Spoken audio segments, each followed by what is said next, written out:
सैनिक, कुछ लोग अमर थे, उन्हें हनुमान जी ने उठा करके सीधा गुरुत्वाकर्षण सिद्धांत के वहां फेंका जहां पृथ्वी पर आने का कोई काम ही नहीं।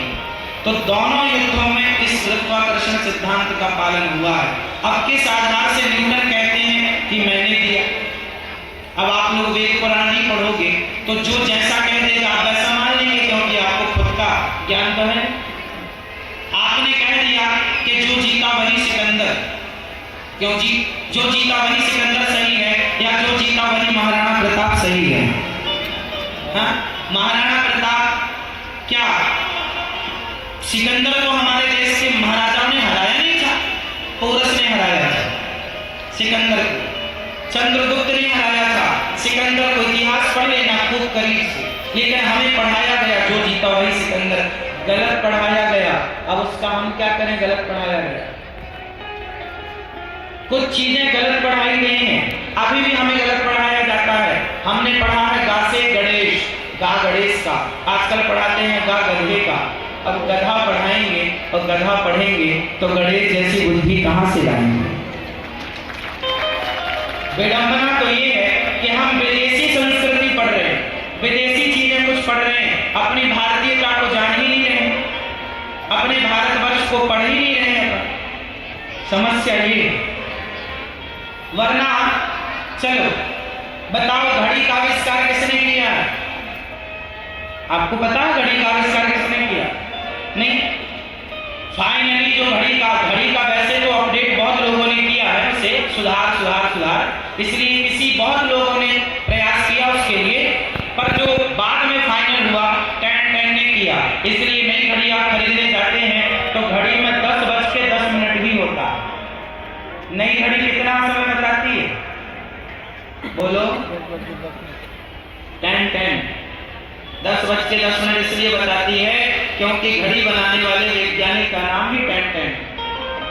बहुत सारे लोगों ने अपना योगदान दिया है जिसमें 10 में।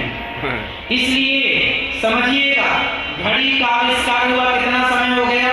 लगभग 300-400 वर्ष पुरानी घड़ी है। घड़ी कितने साल पुरानी है? लगभग 300-400 साल पहले। हाँ या ना? सबसे पहले चाबी वाली घड़ी आती थी। हाँ या ना? तो घड़ी का सिद्धांत लगभग 300-400 वर्ष पुराना है। ये मैं ज्यादा बोल रहा हूं, इतना नहीं है। अब चलो हमारे भारत की संस्कृति को देखो। आप में से कितने लोग जगन्नाथपुरी गए? वहां एक कोणार्क मंदिर है, कभी दर्शन किया? जो नया 10 का नोट है उस 10 के नोट में कोणार्क मंदिर की चित्र भी छपा हुआ। कोणार्क मंदिर जाना 1400 साल पुराना है। सूर्य मंदिर है, वो ध्वस्त कर दिया था मुगलों, पर आज भी अवशेष बाकी है। अब आप आश्चर्य मानेंगे कि घड़ी का आविष्कार हुआ लगभग 300 साल पहले, और हमारे यहाँ मंदिर बना कोणार्क मंदिर 1400 साल पहले। कोणार्क मंदिर में आप कभी जाइएगा तो वहां चित्र बना हुआ है चक्र का, एक चक्र है। उस चक्र में जब सूर्य भगवान का प्रकाश पड़ता है, ये देखो टीवी पर आप देखो, ये कोणार्क मंदिर का चित्र है। इस चक्र पर जब सूर्य भगवान का प्रकाश पड़ता है तो उस प्रकाश की परछाई को नापकर आज भी वहां पर इस चक्र के आधार पर बिल्कुल परफेक्ट समय बताया जा सकता है कि इतने बज के इतने मिनट और इतने सेकंड हो गए हैं आज भी। तो घड़ी की थ्योरी कोई विदेशी है ऐसा नहीं है, हम 1400 साल पहले बना चुके थे।